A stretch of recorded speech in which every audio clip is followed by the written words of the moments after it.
부자 감세라고 제대로 알고 말하세요. 요즘 말입니다. 선거판이 계속 이렇게 시끄러워지니까요.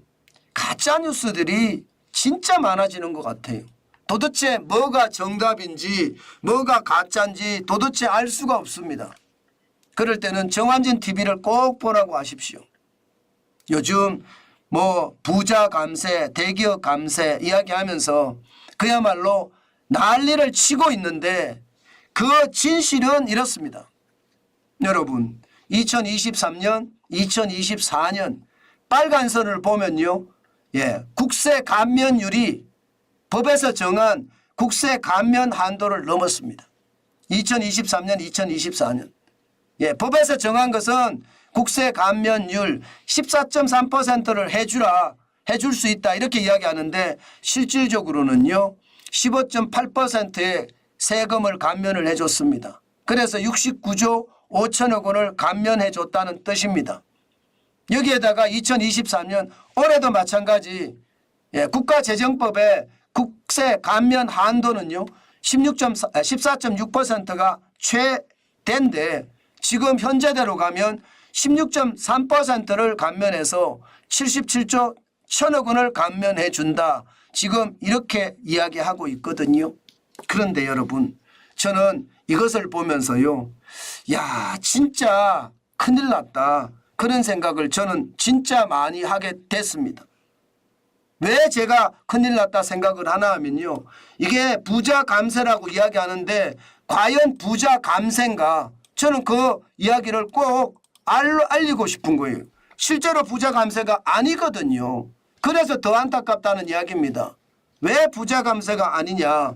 여러분 세금이라는 것은요. 부자라고 해서 더 많이 깎아주고 그렇지 않습니다. 진짜 그렇지 않습니다. 그런데 그런 내용이 현실로 나와서 부자 감세 마치 대기업 감세 그러면서 갈라치기를 하는 것을 보고 있으면 저는 너무나 안타깝다 이렇게 생각을 하는 거죠. 여러분 잘 보세요. 지금이 부자를 감세하는 것이 아니라 경제적으로 어려운 사람들의 어떤 상황 이거 감세해 주겠다는 게 훨씬 많습니다.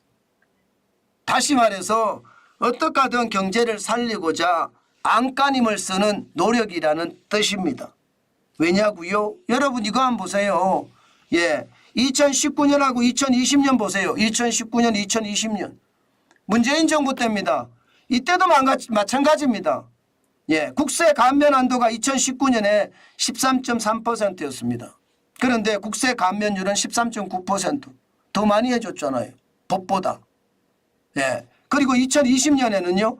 13.6%가 실제 14.8% 52조 9천억 원이나 감세를 해줬잖아요. 그러니까 이게 경제가 어려우니까 감세를 통해서 어떻게 하든 경제를 살려보자 그런 차원으로 접근해야 되는데 이게 말입니다. 갈라치기의 전제 조건인 부자에게는 감세해주고 서민에게는 세금을 더 받는다. 이런 식으로 자꾸 만들어 간다는 게 저는 너무나 안타깝다는 생각을 합니다. 뭐 규모도 마찬가지입니다. 2019년에 49조 6천억 원이었는데 2024년에는 77조 1천억 원이다. 규모가 엄청나게 늘어난 것 아니냐. 아닙니다. 세금이라는 것은요.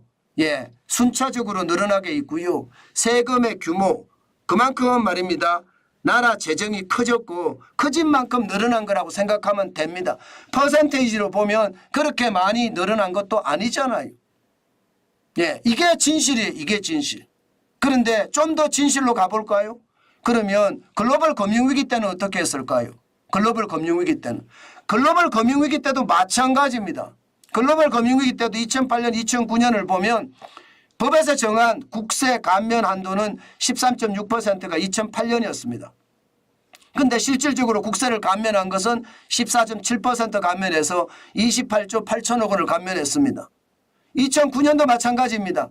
실제 국세 감면 한도는 14%였지만 국세 감면율은요 실제로는 15.8%로 늘어났습니다. 다시 말해서 위기 때 감세를 해주면서요 경제를 살려간다는 그런 취지가 더 강하다는 것, 저는 그게 현실이라고 봅니다. 물론 법에서, 국가재정법에서 실제로 당해 연도의 국세 감면율은 직전 3개년 평균 감면율 플러스 0.5% 이하가 되도록 노력해야 된다. 뭐 이런 내용이 있기는 해요. 법이라는 거죠. 법을 국가가 안 지킨다. 그렇게는 이야기할 수 있습니다. 그렇지만 여러분, 위기 때, 최악의 위기 때 국가가 계속해서 지켜내면서 이끌어가는 거 참 쉽지 않습니다. 문재인 정부 때도 마찬가지고요. 글로벌 금융위기 때 이명박 정부 때도 마찬가지였잖아요. 그만큼 말입니다. 위기를 극복하기 위해서 우리는 감면을 한다. 이렇게 생각을 해야지 이것을 대기업 감세니 부자 감세니 프레임의 논리로 갈라치기를 하는 것은요. 저는 답이 아니라고 생각합니다. 저는 여기에서 여러분 우리가 분명히 느껴야 될 것은요. 분명히 느껴야 될 것은 2019년, 2020년 이게 국세 감면 한도보다 높았죠. 2023년, 2024년 국세 감면 한도보다 높습니다. 글로벌 금융위기 때 2008년, 2009년에도 국세 감세 한도보다 높습니다. 실제 감면율이. 이것은 지금 우리 경제가 굉장히 어렵다. 이렇게도 또 인식할 수 있는 지표이기도 합니다. 그만큼 여러분 우리 진짜 조심하셔야 돼요. 그만큼 상황 자체가 점점 어려워진다는 이야기입니다. 우리 경제가 2024년에도 선거가 있어서 아마 그럴 수도 있을 겁니다. 그러나 경제 전체적으로도 지금 굉장히 어렵다는 게 현실이잖아요. 그게 현실로 나타난다. 이렇게 생각을 하시고 여러분 저는 이런 지표를 가지고 말입니다. 여러분들에게는 그렇게 말씀을 드리고 싶어요. 정치적인 어떤 수사가 아니라 실질적으로 2023년도도 어려웠지만 2024년도도 경제가 어렵구나. 경제가 어렵다는 것은 우리가 제대로 대응하고 살아야지 우리가 이 위기를 극복할 수가 있지. 우리는 경제가 나빠진다는 걸 뻔히 보면서 대응하지 못하면 바보처럼 낙오자가 될 수도 있다. 그 말씀을 저는 꼭 강조하고 싶습니다. 국세 감면액이 뭐 누구한테 많이 해줬던 이거 중요한 거 아닙니다. 정부도 말입니다. 일반적으로 부자 감세니 대기업 특혜니 진짜 안 하려고 노력합니다. 그렇지만 이게 어떤 일률적인 기준으로 저는 재단하거나 판단해서는 안 된다고 봅니다. 그만큼 말입니다. 감세라는 것 부자가 됐건 서민이 됐건 거의 일적으로 많이 감면이 될 텐데 이거 굉장히 중요하게 저는 봐야 된다고 봐요. 중요한 것은요. 경제가 지금 그만큼 어렵다. 이렇게 해석할 수 있는 여지로 보는 것 저는 굉장히 중요한 요소다. 그렇게 봅니다. 그만큼 말입니다. 요즘 제가 여러분에게 말씀드렸던 경제가 참 어렵다고 말씀을 드렸잖아요. 그게 지금도 현실이고요. 앞으로도 현실이 된다는 사실입니다. 저는 그렇게 생각합니다. 그만큼 말입니다. 우리 상황이 참 어렵다. 그 말씀 다시 한번 여러분에게 강조하고 또 강조해 드립니다. 이럴 때 여러분 우리는 경제가 나빠진다는 것을 인식을 하면서 거기에 대한 대응책을 찾는 것 저는 그게 더 중요한 요소라고 생각합니다.